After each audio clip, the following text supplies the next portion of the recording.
Fala galera, sejam muito bem-vindos a mais um episódio aqui do O Podcast. E hoje nós vamos abordar um tema super interessante e que tem tudo a ver com bem-estar e autoconhecimento. Nosso assunto de hoje é terapia integrativa e análise corporal. E para poder falar disso, hoje nós temos uma convidada super especial. Ela é a Fernanda Simões. A Fernanda, ela é terapeuta integrativa e ela trabalha com análise corporal, ajudando diversas pessoas a encontrarem um equilíbrio entre harmonia, mente e corpo e emoções. Então, com vocês, Fernanda Simões. Fernanda, obrigado por ter aceitado o nosso convite. É um prazer poder estar te recebendo aqui hoje. O prazer é todo meu. Obrigada pelo convite. Vai ser muito legal o nosso bate-papo. Acho que vai ajudar muitas pessoas a entender esse equilíbrio corpo, mente, emoções e o que tem a ver com isso, né? Qual é a diferença? Justamente. Seja bem-vindo à terceira temporada do O Podcast. Estamos de cenário novo, tudo novo, e vamos falar de corpo novo, mente nova, e é essa a nossa finalidade aqui hoje. Mas, Fernanda, pra gente começar, a gente queria te conhecer um pouco. A Fernanda vem de onde, como que você entendeu que você queria trabalhar com comportamento, com mente, analisar as pessoas? Então, meu nome é Fernanda, como você disse, eu sou mineira, eu moro aqui... Mineirinha! Mineira. Assim, vamos falar que Minas Gerais tem boas pessoas, você não acha? Minas Gerais é bom demais da conta, eu sou suspeito pra falar, né? Eu acho que nós somos um pouquinho suspeitos, mas já moro aqui em Curitiba já tem um bom tempinho, eu estou aqui, já vai fazer 9 anos. É bastante tempo, né? Bastante tempo. Falando do seu cenário, tá lindo, eu já elogiei, tá lindo isso aqui. Quando eu cheguei para assumir uma equipe de gestão. Eu sempre trabalhei com pessoas, eu sempre lidei com pessoas e eu sempre amei pessoas em vários sentidos. Venho do teatro, da dança, de várias coisas, mas sempre envolvendo pessoas. E quando eu virei gestora, muitas coisas aconteceram durante a minha vida. Eu sempre falo que pessoas que trabalham com terapia, que pessoas que trabalham com pessoas, normalmente curou algo dentro de si para entender e querer ajudar outras pessoas. Então, eu comecei essa jornada cuidando de mim. Então, eu fiz bariátrica, eu sou uma pessoa bariátrica e na época... Sério? Aham! Nem parece. Já tem uns 10 anos e na época eu precisei fazer terapia, porque eu nunca tinha feito antes, sou de uma origem bem humilde, então terapia, psicologia, consulta era coisa de doido. Porque, né, antigamente, não sei como era na sua criação, mas tudo era coisa de doido. E aí eu precisei fazer. E quando eu comecei a fazer, simplesmente para fazer a cirurgia, a psicóloga falou comigo que verdadeiramente não adianta mudar o corpo se a gente não muda a mente. E aquilo realmente ficou na minha cabeça. Mexeu com você. Mexeu comigo. E aí eu fui começar, continuei fazendo terapia, fui trabalhar com pessoas como gestora, e aí eu comecei a desenvolver mais curiosidade sobre. Então, fui me cuidando, me tratando, até um dia que dei de cara com a análise corporal, que é o tema que a gente vai comentar hoje. Sim, mas agora eu fiquei curioso. Se você quiser responder, você chegou a pesar quantos quilos? Eu cheguei a mais de 110 quilos. Eu sou uma pessoa que tem uma altura bem alta, tipo, assim, 1,60 é o mínimo, entendeu? Então, 110 quilos pro meu tamanho era muito, mas o pior nem era isso. Eu tinha uma doença desenvolvida por causa da obesidade. E por isso que foi me indicado fazer a bariátrica. Porque a bariátrica em si, ela não é indicada para todas as pessoas. Anos? Eu tinha 25, na verdade tinha 24, eu ia fazer 25 anos. Você tá com quantos anos hoje? 34.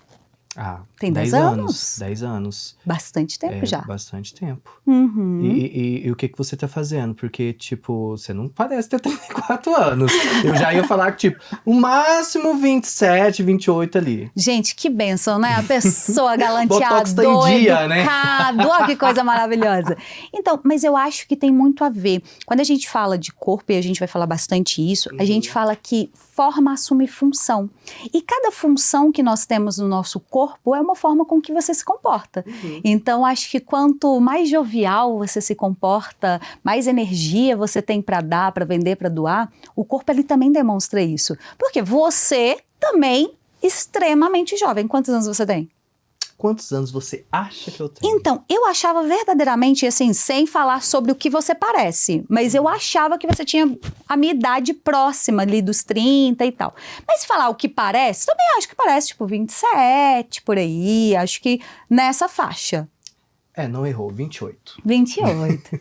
28, tá super bem. É porque a gente coloca aqui a camiseta de botão e já sobra aqui pra bancada, a gente fica com cara de 30 Sério? e poucos, né? Que fica mais sério. Sim. Né? Mas no dia a dia, você vê que eu sou um moleque. Aham. Não, e eu ia falar que, tipo assim, eu achava que eram uns 30 e poucos, não é nem porque parece, mas é porque, querendo ou não, conhecendo um pouco da sua vida e quanto você já conquistou, quanto você já fez, a sua carreira em si, querendo ou não, para uma pessoa de 28 anos, é algo muito grande para o que você já fez. Então, a partir dos 30, a gente já começa a acreditar que a pessoa, nossa, não é um prodígio. A pessoa só tá vivendo. E não, ele é só um prodígio. Entendeu? Então, é mais nesse sentido. Verdade. Fernanda, então você teve esse impacto, digamos assim, com o momento da bariátrica, que fez você ter um estalo na tua mente de começar a trabalhar com isso. Como que chegou isso na sua vida e falou, olha, eu acho que é isso que eu quero trabalhar e vou desenvolver isso na minha vida que faz sentido. Eu comecei a fazer terapias para mim. Então, se aquela moça que me atendeu falou que eu tinha que mudar a minha mente para que meu corpo não voltasse a estar da maneira que estava naquele momento, eu comecei a entender que eu tinha que começar a aprender sobre mente. Então, eu comecei a aprender sobre mim. E aí, eu fui fazer, gente, vocês não têm noção, a quantidade de terapia que existe. E é muito legal experimentar várias, porque cada um vai se adaptar àquilo que é importante para a pessoa e para o momento da pessoa. Então, eu fiz várias. E nessa minha caminhada de cuidar de mim, a continuar sendo quem eu queria ser, eu encontrei uma pessoa que virou minha amiga. Ela era minha terapeuta, mas ela virou minha amiga. E aí ela deixou de ser minha terapeuta. E ela me mandou assim um dia, Fê, tá passando um negócio na internet ali no YouTube que eu acho que é a sua cara, essas coisas estranhas. Essa foi a frase. Eu acho que ela te chamou de estranha. Você acha? Eu, assim, modéstia à parte. Eu acho que ela achou que eu era estranha e ela tem muita certeza, porque ela me conhecia como terapeuta e depois como amiga. Você tá entendendo?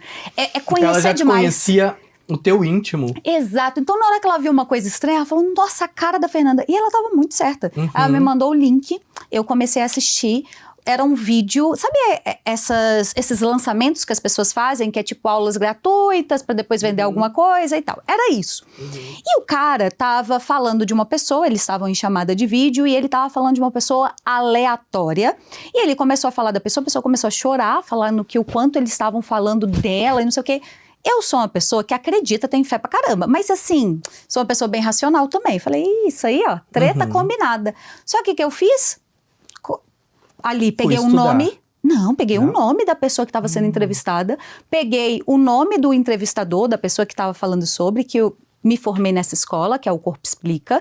Então, era a pessoa do Corpo Explica que estava falando, e fui começar a investigar a vida, descobri que não, conversei com essa pessoa realmente era alguém ao vivo, que estava acontecendo ali. Eu falei, ué, como assim? O cara não conhece ela e tá falando sobre ele como se conhecesse a vida inteira. Falei, ué, acho que vale a pena. Eu já tinha estudado várias coisas sobre comportamento, então para quem é gestor, a gente estuda DISC, a gente estuda várias dominâncias cerebrais, que é perfil comportamental, a gente estuda isso para liderança. Só que estava me explicando que eu não tinha que conversar com a pessoa, eu poderia olhar e entender a tendência comportamental dela. Então, facilitaria tanto para recrutar, porque na época eu era gestora, lembra? Tanto para recrutar para minha equipe, quanto para lidar com essa pessoa no dia a dia. Porque se eu sei o que ela faz bem, eu sei como ajudar a fazer melhor. Se eu sei o que ela não faz bem, eu tenho também aonde não forçar aquela pessoa. Falei, ué, é isso que eu quero. E assim eu comecei. Com aquela videoaula de 3 aulinhas para vender um curso, vendeu para mim, obviamente, e mudou a minha vida. Que legal. Fernanda, então eu queria começar que você explicasse para o pessoal o que primeiramente, antes da gente entrar na parte de comportamento, né, queria que você explicasse para o pessoal o que é essa terapia integrativa, como que funciona. Então, a terapia integrativa tem a ver com o integral da sua vida. Quando nós falamos que corpo tem uma função, então forma tem função, a sua vida como um todo também tem. Não adianta você ir para uma terapia, ficar 1 hora falando e depois você sair e continuar tendo os mesmos maus hábitos que você tinha antes. Não vai adiantar. Então, quando a gente fala de uma terapia integrativa, é uma terapia que vê você como um todo. Eu não vejo só você como o apresentador que está aqui falando comigo, mas eu vejo você na sua vida pessoal, eu vejo você como você se cuida, qual é o tipo de alimentação que você tem. Então, a integrativa tem a ver com isso. Como o seu dia a dia, como a sua vida de maneira integral e geral, vai fazer e ajudar o seu emocional a chegar onde você quer. Então, isso é a terapia integrativa. Legal. E como que ela é aplicada no mercado, assim? Como que dá para aplicar isso nas empresas? Eu pratico 2 tipos de trabalho, né? Eu pratico tanto o trabalho empresarial, então hoje eu falo que é especialista em comportamento humano, então eu faço um trabalho nas empresas como treinamento de líderes, então basicamente é isso, apoio, treinamento de líderes e recrutamento e seleção. Então, faço esse trabalho. E no dia a dia também. Então, ok. E eu tenho a outra que é de terapia pessoal, então que eu atendo essas pessoas pessoalmente, não tem a ver com a empresa. Quando eu falo terapia pessoal, é um pouco mais fácil. Então, você chega até a mim procurando algo, com alguma dor. A primeira coisa que eu sempre vou fazer é uma análise corporal, porque a análise corporal não é uma terapia, é uma ferramenta. Então, eu vou aplicar uma ferramenta para entender aonde você precisa melhorar e eu vou te ajudar a desenhar tanto com exercícios diários e práticos, quanto com exercícios lúdicos para trabalhar aquilo. Então, vou te trazer uma percepção só para você entender. Então, vamos pensar que é alguém muito ansioso, que normalmente tem crises de ansiedade, coisas nesse sentido. A gente vai fazer a análise, vou entender qual é o motivo da ansiedade. A partir daí, eu vou trazer, olha, então diariamente eu quero que você faça uma lista das suas tarefas, que você vá pontuando. Quando você começar a perceber que você está pensando demais no que vai acontecer no amanhã, traz de volta, coloca num papel, para que você pare de pensar e coloque no prático. A gente diminui a quantidade de energia futura que você está trazendo, de pensamentos, e vai diminuir a sua ansiedade. Então, isso é a terapia integrativa. Aí eu vou pedir para fazer atividade física, para gastar essa energia, para beber água, para prestar atenção naquilo que fala. Então, existe vários sentidos, o quanto dorme, o como dorme, qual que é a disponibilidade da dopamina, ou seja, o quanto que você utiliza de rede social. Então, tudo isso é visto. No pessoal, um pouco mais fácil. Quando a gente fala das empresas, eu vou orientar esses gestores a trabalhar com o recurso que eles já têm. Por exemplo, eu já tenho uma equipe e aí a gente vai fazer uma análise daquela equipe para entender os comportamentos e vou trazer para ele qual que é a melhor maneira de lidar no dia a dia para diminuir aquilo que incomoda. Então, se alguém vou usar ansioso para fazer sentido, o que esse líder vai fazer? Em vez de esperar que essa pessoa faça o que precisa ser feito, ele vai fazer, olha, vamos combinar assim? Você lista as suas tarefas ou eu vou listar as suas tarefas à medida que você vai fazendo, você vai dando um check.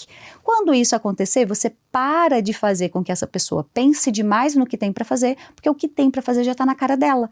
E ela começa a comemorar a conclusão daquela tarefa sem pesar para ela, muito pelo contrário, trazendo dopamina e a felicidade ali de ter realizado. Então, eu instruo ao líder a como lidar com aquela pessoa. Que legal. Então, acaba cruzando as duas coisas, né? Tanto a terapia integrativa então, e já entra, então, a análise corporal, né? Que essa é a parte mais interessante que eu tô bem curioso de saber como que funciona. Eu vejo seus vídeos, você fazendo a análise corporal ali do pessoal. Como que você consegue discernir uma pessoa simplesmente em olhar para ela? Quando a gente fala de análise corporal, a gente vem de uma história, de um estudo, né? Não é algo... algumas pessoas falam, nossa, que bruxaria, vidência. Que macumba. Não chegamos nesse nível ainda, gente, não é evidência. Que preconceito. É um estudo. Então, pense assim, ó. Quando tem Freud, é o primeiro a começar a falar que nós temos doença mental e física. Até um determinado momento, tudo era tratado como doença física. Quando a gente começa a separar que existe uma mente e um corpo, começa-se lá. Vários estudantes de Freud começam a criar vertentes sobre aquilo que ele está trazendo. E uma das vertentes é que existe mente e corpo, porém mente e corpo são interligados. A partir do momento que mente e corpo é interligado, o que a sua mente sofre deixa rastros no seu corpo.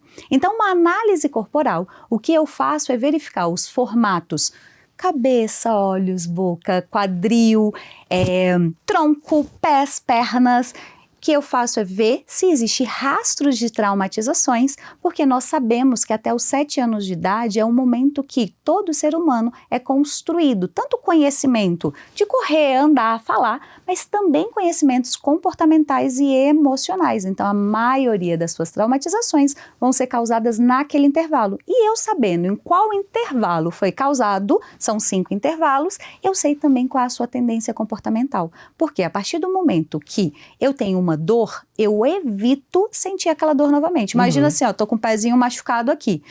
Toda vez que alguém chega perto e encosta nesse pé, dói. Então, o que você começa a fazer? Colocar esse pé para trás ou ficar o mais distante possível das pessoas na hora que você vai falar com elas, para que elas não encostem, correto? Sim. É isso que acontece com as nossas dores e traumatizações também. Nós temos uma tendência comportamental para conseguir privar, ou seja, cuidar daquela dor que foi uma dor inicial para você. Então, isso significa que o corpo, então, tá o tempo inteiro falando, né? E contando a sua própria história em silêncio. Exatamente. O corpo, ele conta a sua história da primeira infância e ele conta a sua história também à medida que ela vai acontecendo, porque forma, assume função. E aí sempre me pergunta, a gente pode modificar algo que foi causado lá na primeira infância? Modificar não, mas a gente consegue... Porque o passado não tem como mudar, né? Não tem, né? A gente não consegue hoje ter uma máquina do tempo que a gente vai lá e modifica, mas a gente aprende a lidar. E quando nós aprendemos a lidar com as nossas dores e principalmente com os recursos que aquelas dores nos trouxeram, a vida vai ficando muito mais leve. Legal, legal. Vamos começar a fazer análise? Por favor, adoro. A gente está aqui para fazer análise. Primeira pessoa, vou te dar toda a liberdade para me analisar. Eu sei que você já fez isso uma vez. Calma aí, papo daqui a pouco entra. Mas eu quero que você me analise. Te dou total liberdade. Perfeito. Rosto, tudo. Perfeito. É o momento agora que eu fico sem graça. Não, e é muito legal porque a análise ela pode ser feita com uma imagem, mas normalmente é muito melhor feita pessoalmente. Porque quando a gente fala de uma imagem, é estático naquele momento e sem contar que hoje em dia, se alguém é perdido é até difícil achar, né? Porque a quantidade de filtro que a gente coloca, assim... É absurda. Já é uma outra história. Exato. Então, pessoalmente, é muito mais fácil. Que lute. Então, muito mais fácil analisar pessoalmente. Então, só para você entender e para quem está nos assistindo também entender, nós temos 5 traços que são os nossos traços principais. Cada um deles é formado em um momento da nossa primeira infância. Então, nós temos aquele que é formado enquanto o bebê está dentro da barriga da mamãe, ele chama esquizo. Quando ele sai e ele começa a se amamentar, esse traço chama oral. Ele começa a entender que existe uma mãe, mas ele acha que faz parte dessa mãe. Aqui dentro do útero, ele nem sabe que existe um mundo. Ele acha que é só aquele mundinho dele. Depois tem o psico, que é quando normalmente essa criança começa as movimentações, a engatinhar, a querer pegar outras coisas. Tem aqui o masoca, que é no momento do desfraude. E por fim, a rigidez. Então nós temos esses 5. Para cada um desses traços, nós temos uma dor base, ou seja, sua dor existencial. Todo mundo tem os 5 traços, porque é como se fosse, sabe o arco-íris? Existe só 7 cores, mas a mistura dessas 7 faz uma infinidade de cores. Os traços de caráter funcionam da mesma maneira. Nós temos só 5, mas a mistura disso aqui faz uma infinidade de pessoas que, como eu, como você, são diferentes. Certo. Então, eu posso ser o mesmo traço, mas uma porcentagem diferente, e a partir daí serei diferente. Por que eu estou explicando isso? Eu tenho em esquizo a dor da rejeição, no oral a dor do abandono, no psico a dor da manipulação. Quando a gente fala do masoca, a gente fala da dor da humilhação, vamos dizer assim, da exposição. E o rígido é o único que tem 3, que é a dor da troca, exclusão ou traição. Então, essas são as dores. E aí agora, explicar um pouquinho do que eu vejo em você. Então, você tem um traço de oralidade muito alta. O que significa esse traço de oralidade? Que existe uma dor do abandono dentro de si muito grande. Então, existe a forma da gente traumatizar um bebezinho de maneira impactada mesmo. Então, essa mãe, por algum motivo, o deixou, o abandonou. Existe essa. Mas existe também, que é a mais comum, que durante a vida daquele bebezinho, no momento da amamentação daquele bebezinho, Aconteceu uma outra gestação, apareceu uma outra criança, começou a trabalhar, várias outras coisas. E aquela criança acabou se sentindo abandonado e não tendo as suas necessidades básicas atendidas. Então, pode ser tanto um forte impacto ou repetição de várias traumatizações bem pequenininhas. Então, quando eu olho para você, você tem a dor do abandono. Mas o que isso conta sobre você? Conta que você é extremamente comunicador, que você se conecta muito fácil com as pessoas, porque aquele bebezinho que em algum momento não se sentiu atendido, né, na sua infância... Mas isso... Desculpa. Sem problemas. Mas isso viria somente nessa fase da pré-infância ou na fase de adolescência também? A gente só sente uma dor que a gente já sentiu antes. Já ouviu falar que existe cores que a gente não sabe que existe? Porque os nossos olhos não têm capacidade de enxergar as cores? Já ouviu falar sobre isso? Tem animais que enxergam cores que a gente não vê. Porque a cor existe, mas como nós não a conhecemos, não faz diferença. Nós não sabemos. Já percebeu que a gente tem a mania de falar que tudo tem gosto de frango? Porque nós temos o costume de comparar sabores. Dores é da mesma forma. Coisa de comer carne de rã, tem gosto de frango. Tudo tem gosto de frango. Nada a ver com o meu comentário. Não, mas carne de rã, de jacaré, tudo o pessoal tem essa tendência de trazer. A dor funciona da mesma maneira. Você pode sofrer essa dor novamente em outros momentos da sua vida? Sim, mas você não sentiria ela se ela não tivesse pré-existente em você. Então, a dor inicial é até os 7 anos de idade e isso com o passar da sua vida, com o passar das coisas, você pode repetir ela várias vezes, porque é uma dor que você já conhece. Então, mesmo que a pessoa não tenha feito por querer, por exemplo, sei lá, você tem uma amizade que você ama muito, alguém que você gosta bastante, e aí essa pessoa simplesmente vai embora para os Estados Unidos, porque tem uma ótima oportunidade, a sua dor de abandono vai ser ativada de novo. Mas a pessoa está te abandonando? Não, a pessoa está indo viver a vida dela. Mas como para você é uma dor já existente, é nela que vai doer. Tá, então a gente tem essa primeira dor que você disse, que você consegue visualizar a dor do abandono. E quais outras? Então, quando eu olho para você... Eu já vi você analisando até a questão do sorriso, como que funciona, o que você vê em mim. Então, por exemplo, a oralidade dá para perceber claramente nas suas bochechinhas. Mesmo quando você não está sorrindo, dá para ver ela se sobressaindo, por exemplo. Então, você tem como traço principal oralidade. Próximo passo é o traço da psicologia. Aí a gente chama de psico, que é aquele traço do momento deles começarem a entender e a tentar alcançar outras coisas. Quando você sorri um pouquinho para eu trazer. Se você se olhar no espelho, você vai perceber que um lado seu abre mais do que o outro. O lado que é o esquerdo, ele abre um pouco mais do que o lado direito. Olha para a câmera para todo mundo perceber. É, esse lado aqui sempre vai... Abrir um pouco mais. Por que ele sobe um pouco mais? Porque a sua dor da manipulação vem pelo lado esquerdo, que é o lado materno. Isso significa que a dor que você tem a ver com a dor materna. Quando nós falamos deste traço. Só que o que acontece? A grande maioria do psico é pela mãe mesmo, porque na nossa sociedade, quem fala os nãos para aquela criança, quem educa a criança, quem fala o que pode e o que não pode, normalmente é muito mais a mãe do que o pai. Então, esse psico ser pro lado materno é muito comum. Isso não faz com que você sinta-se manipulado ou usado só por mulheres. Isso faz com que você tenha uma facilidade de ter contato maior com o feminino. Você consegue muito mais facilmente você manipular o feminino do que o masculino. Interessante. Tá vendo, mãe? Vou mandar a conta da terapia pra você pagar. Normalmente as pessoas falam assim, mas Freud culpa a mãe. Gente, a gente nunca culpa os pais. A gente sempre fala que os pais fizeram o melhor que eles podiam com o que eles tinham para fazer. Eles poderiam ter feito diferente? Poderia, mas será que eles tinham conhecimento para isso? Então, só para deixar claro, acho que é sempre bom mandar a conta, acho que aí a gente não paga. Mas a gente nunca culpa os que vieram antes de nós, porque eles fizeram o melhor que eles podiam, mesmo às vezes o melhor dele não sendo bom. Isso aí. Vamos para algumas imagens que eu trouxe aqui. Trouxe alguns assuntos que estão em alta nesse mês de maio, né? E um primeiro personagem é o Papa Leão XIV. Perfeito. Eu queria que você analisasse, tem 2 imagens dele, né? O físico dele, o rosto dele, o que você consegue enxergar nele?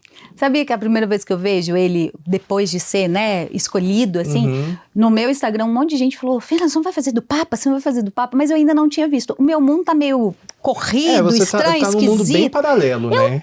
Ultimamente eu tô no mundo bem paralelo. Eu tô amando, mas assim, não tô conseguindo acompanhar. Mas o que é legal, tá vendo que é mais difícil analisar uma pessoa que normalmente se veste dessa forma? Porque eu vejo muitas coisas, né? Eu vejo o corpo de uma maneira inteiriça. Mas, olhando só a partezinha facial, a gente já tem muitas informações. Então, por exemplo, uma das informações que é bem comum até para pessoas religiosas, que é, tá vendo que ele tem uma calvície iniciadinha ali, ó?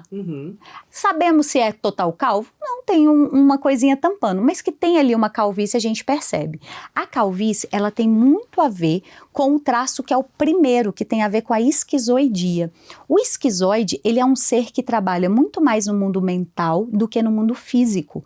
Quando falamos do mundo mental, pode ser tanto no sentido de criatividade, no sentido de aprendizado, mas também no sentido de fé. Porque imagina, a maioria da fé, né?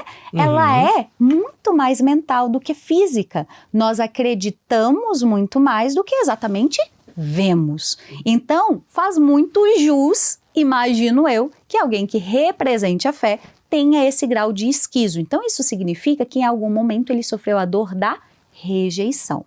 Quando a gente percebe ali um pouquinho mais do rosto dele, você começa a perceber os olhos dele, o quanto traz para você, qual que é a expressão que esses olhos traz para você? Olha, o sentimento que eu tenho são os olhos mais tristes, mais caídos, pesados, que teve um sofrimento. Patrick, passa a imagem, tem mais outra imagem que acho que a gente vai conseguir analisar melhor o rosto dele. Isso. Né? Ó, ele tá sorrindo nessa, né? Mas é um sorriso meio segurado, né? Não sei se a palavra correta é essa. Preso. Meio preso, isso. Meio preso. E isso aqui conta muito pra gente. Porque pensa assim, ó. Quando a gente fala dessas bolsas, né? Porque são literalmente bolsas. Uma vez eu escutei uma coisa e eu nunca mais esqueci. Que é como se fossem rios contidos de lágrimas. Então, conta o quanto essa pessoa já teve que conter as suas emoções. Quando a gente fala do traço que ele tem, que é um traço masoca, é um traço que tem aquela dor da humilhação, da exposição. Para ele é muito difícil ser exposto. Normalmente, tanto de maneira negativa, que a grande maioria das pessoas são, mas de maneira positiva também é difícil. Porque essas pessoas aprenderam em algum momento que o que ela faz não é bom. E para ficar bom, ela tem que fazer com muita destreza, com muito cuidado, e elas têm um medo gigantesco de fazer algo errado. Ele provavelmente vai ser um papa, né, um pouco mais...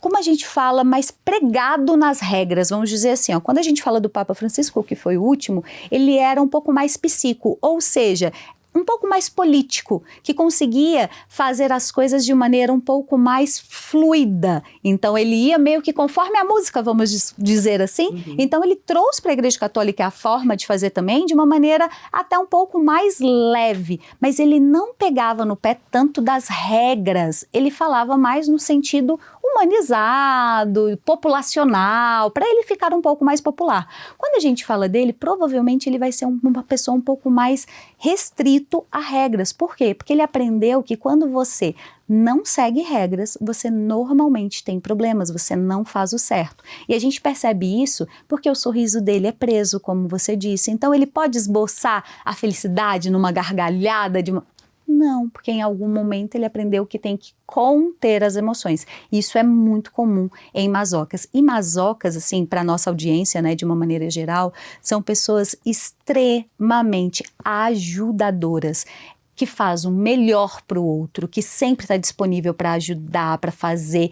E aí tem um problema, porque eles acabam esquecendo de si, fazendo muito mais pelo outro do que exatamente por você mesmo, né? Eu vejo a imagem dele e eu acho que o que mais me chama a atenção é o sorriso preso.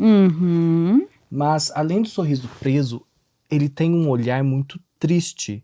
Um olhar de alguém que passou por um trauma, uma dor muito grande e que tá feliz com o momento, né? Que tá sendo ali eleito Papa, mas ainda tem um sentimento, alguma coisa ali que eu não tô sabendo, às vezes você sabe explicar melhor. Tem alguma coisa muito presa de dor nele, né? Às vezes, não sei, alguma coisa que durante a vida ele tentou fazer e não conseguiu, e às vezes tem uma pequena frustração lá no fundo. Me corrija se eu estou errado. Não tá errado. Ele tem como os traços principais ali, né, que a gente consegue ver, a dor do masoca. A dor do masoca é uma dor muito grande. Parece que a dor da humilhação é uma dor pequena, mas ela não é. Normalmente, pessoas que têm a dor da humilhação, elas não fazem o que querem, elas fazem o que precisa ser feito. Então, quando você fala, eu acho que ele quis algo e não fez, pode acontecer, porque ele não faz o que quer, ele faz o que precisa ser feito. Então, normalmente, essas pessoas carregam dores de uma vida inteira, porque normalmente, eu e você em algum momento, que temos traços parecidos, a gente vai sofrer, vai sentir, mas logo as pessoas vão perceber, porque nossa expressão facial conta bastante aquilo que a gente está sentindo, seja felicidade, seja tristeza, seja raiva. Ele aprendeu a não demonstrar. Então, por mais que a gente não possa demonstrar na hora, a gente vai juntando e em algum momento você está gritando. Caiu um negócio, você está colocando para fora. Pessoas com um traço tão alto de masoca como ele nunca colocou a dor para fora. Então, ele sempre guardou para si. Entende que você fica uma vida inteira, eu não sei qual é a idade dele, mas imagino eu, né, que seja bem mais velho, uma vida inteira carregando dores que você nunca falou, de desejos que você nunca colocou para fora, de que você nunca viveu, porque você aprendeu que tem que ser o garoto bonzinho e que tem que fazer o que precisa ser feito? Justamente. Então, é bem comum isso que você está falando, esse olhar tristonho. E ele ainda tem no olhar um pouquinho de oralidade, que traz ali uma vontade de cuidar. Sabe o cachorrinho perdido? Então, Sim. ele ainda tem essa dor. Pessoas masocas com oralidade sentem muito, muito mesmo. A dor é muito grande e a felicidade também. Porém, quando você é só oral, você tem uma oralidade muito maior, você sente e expõe. Quando você tem uma oralidade com masoca, você sente e guarda. E a partir do momento que você guarda, não importa qual seja a dor, ela vai ficar pior. Eu acredito que quando a gente guarda, o negócio só vai virando uma bola de neve, né? Ela vai se juntando, concorda? Se eu tenho uma dor que eu sinto aqui agora, aí eu guardo. Mas depois, mais tarde, você me faz raiva de novo, aí eu vou lá e guardo de novo. Aí você vai lá e me entristece, aí eu vou lá e guardo de novo. Você concorda que elas não estão sendo guardadas separadamente? Elas estão sendo colocadas num potinho. Quanto mais eu guardo, pior fica. E às vezes não fica pior com você. Eu tô guardando a dor que eu senti por você, mas eu tô guardando a dor que eu senti pelo outro, e assim sucessivamente. Aí a minha vida parece pesada, como se tudo desse errado, como se tudo fosse ruim, mas porque eu simplesmente tô carregando a dor do mundo dentro de mim. E isso vai, uma hora explode. Que é, às vezes, depois culmina numa crise de ansiedade. Quero chegar nesse ponto daqui a pouco, mas eu quero que a gente analise mais uma pessoa que essa semana ficou, esses últimos dias, né, em alta. Virgínia na CPI. Ai, né, gente, das Bets. Eu literalmente acabei de postar, né, sobre o tema, porque assim, ó, há muito tempo atrás eu fiz uma análise sobre ela. E ela tem dois traços muito evidentes, que é a rigidez e a oralidade. A oralidade, a gente fala que é a criança, tem a ver com a emoção forte, de estar sempre muito alegre, de quase uma inocência, de trazer ali uma sensação de, como é a dor do abandono, quando você sente essa dor do abandono, a sua necessidade é ser o mais legal possível para que as pessoas nunca mais te abandonem. Então, normalmente uma coisa um pouco mais infantil, concorda comigo? Quando a gente fala da rigidez, ali já é uma dor e o medo da troca, que tem a ver com o perfeccionismo, que é até na onde que entra a sua perfeição. Na hora que você tem essa perfeição, significa que você vai fazer sempre o seu melhor para você nunca ser trocado, traído, excluído. Então, são duas vertentes muito diferentes de uma mesma pessoa. E aí, quando você se conhece, é sensacional, porque você pode fazer o que você quiser com a sua imagem. mostrar aquilo que você deseja. Eu fiz um post e eu não sei se vocês conseguem colocar essa imagem e depois a gente vê uma imagem dela na publicidade. Aqui, vamos destacar algumas coisas que a gente consegue ver. Quando você vê uma pessoa de óculos, qual que é a sua sensação no primeiro momento? Esse óculos, tá vendo que é um óculos menor, um óculos mais redondo? Não dá uma sensação desse óculos ser um pouco infantil? Sim. Primeiro detalhe. O óculos, o moletom. O moletom, a garrafinha rosa, até quando a gente fala do esmalte, ó, ele é rosa. Quando ela parte o cabelo, tá vendo que esse cabelo tá partido no meio? E não jogado para uma das laterais? Quando a gente olha para o rosto dela, tá vendo que esse sorriso é um pouco mais contido, um pouco mais inocente? Então essa versão, e gente, eu não tô falando aqui se é certo, se é errado, não é julgamento de valor, não tô falando se foi intencional de maneira negativa, não, tô falando que foi intencional. O que é ser intencional? Eu sei o que eu preciso, eu sei o que eu tenho e o que eu quero mostrar. Foi exatamente isso. Ela tem uma versão menina, uma versão mais infantil e ela foi pro depoimento nessa versão. Quando você olha para essa pessoa, você acha que em algum momento, você não conhece quem é, você não sabe o que está acontecendo.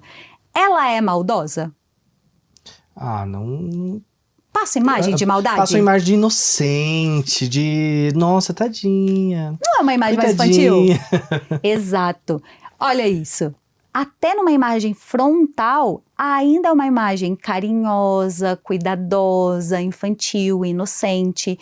Ela tá mentindo? Não, ela tem essa versão dentro dela. Quando eu falo da oralidade, que é a sua versão ali um pouco mais infantil, um pouco mais inocente, essa versão existe. Mas qual a versão que você quer mostrar aqui? Igual você falou, quando eu coloco uma camisa de linho e venho pra cá, não dá uma sensação que eu sou mais sério, mais velho e essas coisas? Porque é a sua intenção.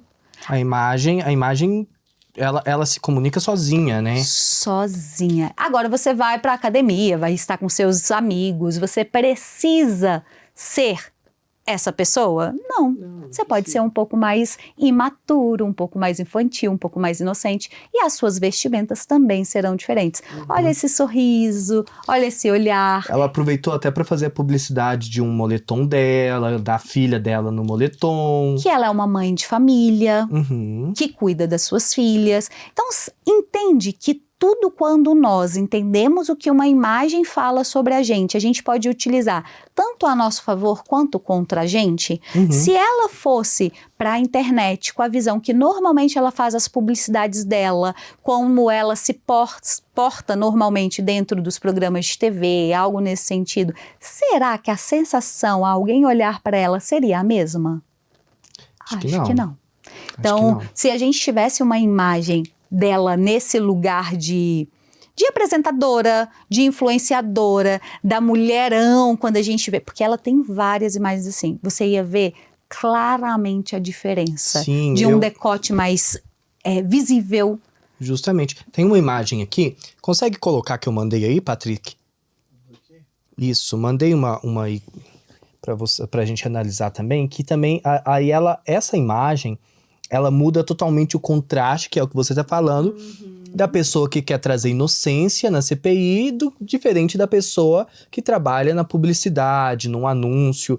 São duas pessoas totalmente diferentes. Você confia em gente inocente? A pretensão é confiar. É porque normalmente gente inocente, vamos pensar assim, ó. Eu tenho essa pessoa vendendo e eu tenho você vendendo. Você está me vendendo um seguro. Sei lá, de saúde, por exemplo. Você compraria de quem? De uma criança que não sabe como funciona, quais são as possibilidades, que tem uma cara que acredita em qualquer coisa? Ou você compraria de alguém um pouco mais sério, centrado, que entende do que fala? Uma pessoa mais séria. Entende que a gente sempre pode utilizar as nossas imagens naquilo que eu preciso? Se ela aparece assim, para vender a ideia de mulherão, de ser poderosa, confiante. Passa a mesma história? Repara, gente, é sensacional quando a gente vê isso. Repara o mesmo olhar. Tem um óculos aqui? Não tem um óculos. Esse sorriso, ele parece a candura de nem mostrar dentes, que a grande maioria ela fez, ou um pouco mais contida? Também não.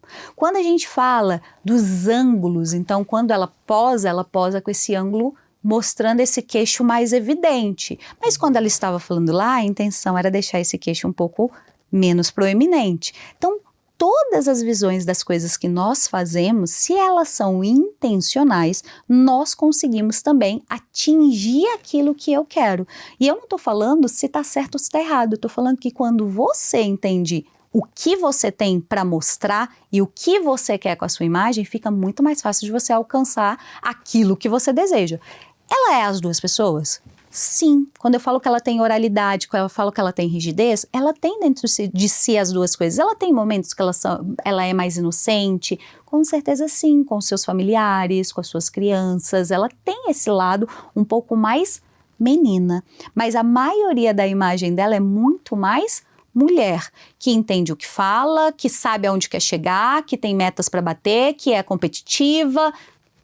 É muito mais essa imagem. Mas sim, eu posso usar a imagem que eu quero aqui mostrar. A imagem, ela vai te comunicar tudo. E é algo muito que eu tô falando muito lá no meu Instagram pessoal, né? Que é sobre o brand que você quer passar. Como que a tua marca, a tua empresa quer se comunicar no mercado. E tem tudo a ver com isso que a Virgínia tá apresentando aqui, né? No momento ali da CPI, que ela queria transmitir inocência, e o Brasil inteiro comprou a ideia. Comprou? Né? Porque até então, nas redes sociais, o que mais se comenta é da inocência dela. Não tô debatendo se é inocente ou culpada, isso não convém aqui, mas é a imagem que ela conseguiu transmitir. Ela conseguiu alcançar o que ela desejava. Ela conseguiu alcançar o que ela desejava. E é muito isso que a gente fala, que eu tenho falado também, que as empresas elas precisam se posicionar, né? Quando a gente fala sobre o assunto de brand. Né? Brand é sobre isso, né? Qual que é a imagem que você quer transmitir para a tua empresa? É uma imagem de autoridade? É uma imagem que vai transmitir confiança? E tem tudo atrelado, né, à comunicação visual, comunicação corporal. Mas, Fernanda, você estava também falando até algo que é interessante quando essa comunicação corporal, ela transmite o que você... ela fala sobre você. E você tocou num ponto muito interessante que eu queria até voltar sobre traumas, né? O teu corpo, ele comunica seus traumas, né? E o que hoje vocês conseguem... Porque, assim, a análise corporal, ela é o início para um tratamento. Exato. Né? Ela é o início para você diagnosticar um problema, né? E esse problema ser tratado. Como que vocês trabalham isso após o diagnóstico, né, dos traumas, as feridas, as dores ali da pessoa, e como que é feito o tratamento pós isso? Porque é muito fácil, às vezes, a gente apontar ali, ó, você tem esse trauma, tem isso. Como que vocês trabalham para resolver o problema? Toda vez a gente tem que entender que traumas e traumatizações têm uma coisa diferente. O trauma é o evento, ou seja, eu e você estamos em um carro, esse carro bate. O trauma é o carro bater. Traumatização é o não saber lidar com o trauma sofrido. Então vamos pensar que eu e você estamos nesse carro, esse carro bate, existe um trauma, você grita, xinga, esbraveja, coloca tudo pra fora e resolve. Ok, isso provavelmente não vai te traumatizar. Amanhã você vai pegar esse carro de novo. Depois que sair da oficina, tá tudo certo. Eu, ao contrário, bateu e eu não reagi. Eu paralisei. Eu não soube lidar com o que estava acontecendo. Provavelmente eu pegar um carro novamente vai demandar um pouco mais de tempo. Então essa é a diferença entre trauma e traumatização. As nossas traumatizações, elas são feitas na primeira infância e não tem como não traumatizar o seu filho, não tem como não traumatizar uma criança, porque traumatização é você viver um evento que você não esperava e não saber lidar com esse evento. Só que você entende que uma criança está aprendendo o que é o mundo? Então ela nem sabe como lidar. Então, traumatizações vão acontecer sempre. A diferença é o como você lida com elas. Então, todos nós somos traumatizados, cada um nas suas proporções. Só que o que eu trato em si, obviamente que eu tenho uma técnica para tratar o trauma, né? A traumatização, a dor, a ferida, mas a grande maioria das vezes não é isso que nós trabalhamos. Quando alguém nos procura, não é para fazer aquela dor parar, mas é para fazer o sintoma daquela dor sumir. Então, por exemplo, uma pessoa que tem uma dor de rejeição, normalmente tem uma dificuldade gigantesca de falar em público, de trazer as suas ideias à tona. Porque todas as vezes, primeiro que as ideias que passam na cabeça de alguém é muito mirabolante, porque na cabeça pode funcionar 1000 coisas. Os meus pensamentos intrusivos são bem errados, sabe? Eu não posso nem falar isso aqui, senão eu vou ser cancelado. É bom não falar. É melhor, assim, eu fico muito feliz porque as pessoas não têm o superpoder de ler a nossa mente. Isso é ótimo.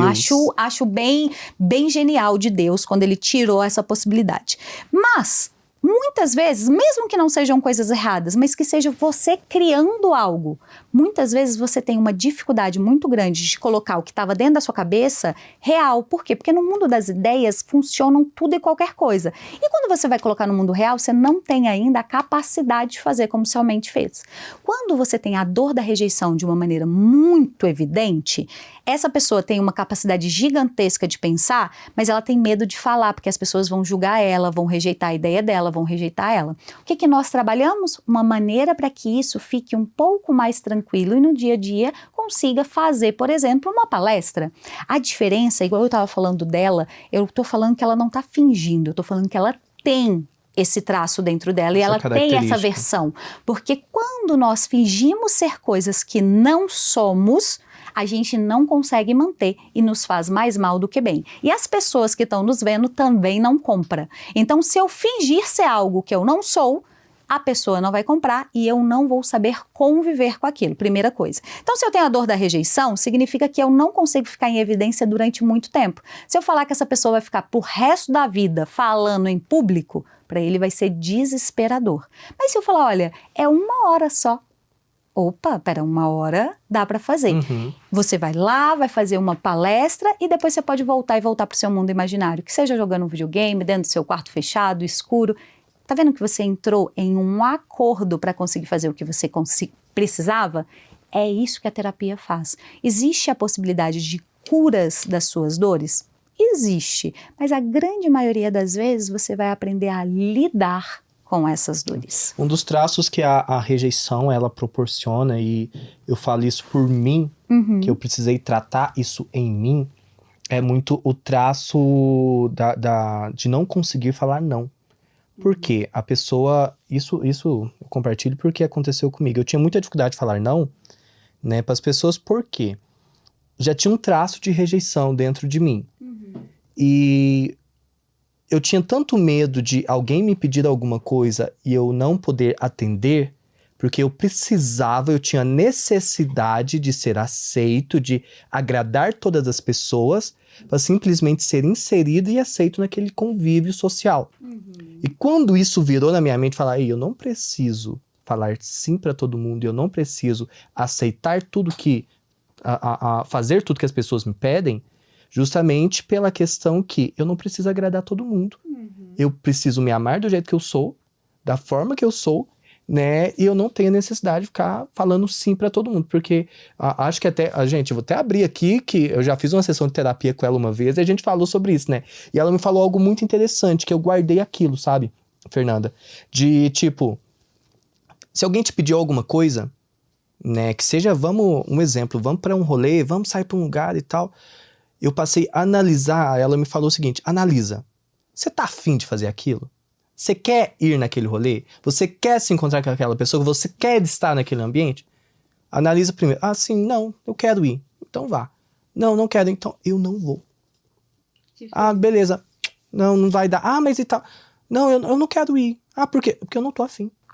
E tá tudo bem, porque eu estou bem com isso. É mais ou menos isso, né? Isso. E assim, uma parte muito legal, só pra gente trazer uma diferenciação disso, a dor que te faz falar sim para todo mundo não é a da rejeição. É porque você tem uma dor de abandono e medo de manipulação. O que isso conta? Porque a palavra, às vezes, não fala exatamente o que a gente sente. A dor da manipulação é porque, em algum momento, alguém ensinou para você que você só é amado quando você faz o que o outro quer. Quando você faz o que você quer, ele para de te amar. Quando a gente fala da dor do abandono, a gente fala assim, ó, eu tenho que agradar todas as pessoas, porque se eu não agradar, essas pessoas vão embora da minha vida. E se essas pessoas forem embora da minha vida, eu vou me sentir sozinha e abandonada novamente. Então essas duas dores, que são suas dores maiores, faz você falar assim de uma maneira muito mais fácil, porque para você é muito difícil quando aquela pessoa que você achava que te amava, ela não faz mais parte da sua vida, só porque você falou um não. Mas o legal, e se você abriu eu vou comentar sobre, sim, por favor. Ouvir você falando é muito legal, por quê? Porque o que você entendeu é que as pessoas te amam por quem você é. Porque quando a gente nos ama entendendo quem nós somos, respeitando os nossos limites, respeitando aquilo que nós desejamos, as pessoas que ficarão na nossa vida e farão parte da nossa vida vai nos amar por quem nós somos e não pelo que nós podemos dar a elas. E essa é a verdadeira forma de amar. Significa que eu não vou utilizar a troca, que é a questão da manipulação, tipo, você quer que eu faça o que você quer? Eu vou fazer o que você quer também. Aí a gente troca, entra num acordo e aí vivemos todos felizes. Isso é bom, a gente pode usar isso, mas o que não dá para fazer é você ficar se martirizando, se machucando para agradar os desejos do outro e você nunca ter os seus desejos atendidos. Eu acho que é você se doar e nunca se doarem por você. Eu acredito que é nesse ponto que a chave muda, né? Se doar é bom, né? Mas se isso não é recíproco, não tá valendo de nada. Sim. Né? Fernanda, tá muito gostosa a nossa conversa, mas eu quero fazer um bate-bola pra gente caminhar pro final aqui, que o nosso tempo já tá quase estourando. Perfeito, vamos lá. Pergunta rápida, resposta rápida. Eita, vamos lá. Vamos lá? O que te inspira? Pessoas. Qual é o seu maior orgulho? Meu conhecimento sobre mim. Um defeito? Nossa, memória. Trabalho muito isso até hoje. E vários tipos de memórias. Uma paixão? Pessoas. Histórias. Um arrependimento? Acho que eu, hoje em dia, não tenho um arrependimento. Acho que já tive, mas eu já trabalhei tanto sobre ela que ela não faz mais parte. Mas quando eu tive, foi porque eu fiz algo que não era por mim, era por outra pessoa. E aí eu me arrependi. Tive um casamento abusivo. Uma motivação? Ai, uma motivação. Não vale pessoas de novo, hein? Não, não vou. Mas a grande maioria seria. Mas eu acho que conhecer lugares, pessoas, histórias. Eu amo conhecer, eu sou muito curiosa. A minha maior motivação é a curiosidade. Um trauma? Um trauma. Acho que o meu maior trauma, como o seu também, é o abandono. Uma dor curada? O abandono. Um sonho? Hoje eu falaria que é morar na praia, viver da minha arte, que é lidar com os meus superpoderes, ajudando outras pessoas a também conhecer os seus e lidar com eles. Mas assim, atendendo da praia, tá bom? Arrasou. E para finalizar, o que você faria de graça o resto da sua vida? O meu trabalho hoje eu faria de graça. Se hoje alguém falasse para mim, Fernanda, você não precisa pagar para comer, porque hoje precisamos pagar para comer, para vestir, para viver, porque estamos nessa sociedade. Mas o meu trabalho me paga com uma coisa que eu acho que nunca dinheiro vai pagar, que é ver as pessoas serem o melhor que elas podem. A gente bater esse papo aqui, você virar para mim e falar assim, eu aprendi a analisar se eu quero, se eu não quero, e a partir daí tomar a minha decisão. Você acabou de me pagar num lugar que eu acho que dinheiro nenhum paga. Uau, isso aí. É isso aí, pessoal. Nós falamos com a Fernanda Simões, ela que é terapeuta integrativa e corporal. Fernanda, obrigado pela sua presença aqui. Eu acho que a gente conseguiu conversar um pouco, porque esse assunto é tão gostoso que dá pra gente conversar 1, 2, 3 horas aqui tranquilo falando do trauma das pessoas. Eu sou meio suspeita pra falar, mas eu acho que eu passaria a minha vida falando disso aqui e o assunto ainda não terminaria. Mas foi uma delícia o bate-papo. Muito obrigada pelo convite.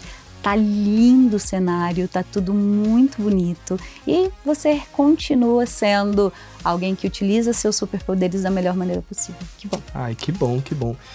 Pessoal, a gente vai finalizando por aqui. Deixa suas redes sociais aqui pro pessoal te seguir. Qual que é? Então, Fernanda Simões, eu normalmente uso muito mais o Instagram. Então, Fernanda Simões por lá. Mas você também consegue colocar Fernanda Simões em todas as plataformas que você vai me encontrar. Mas vai lá me seguir. Eu sempre faço análises por lá também.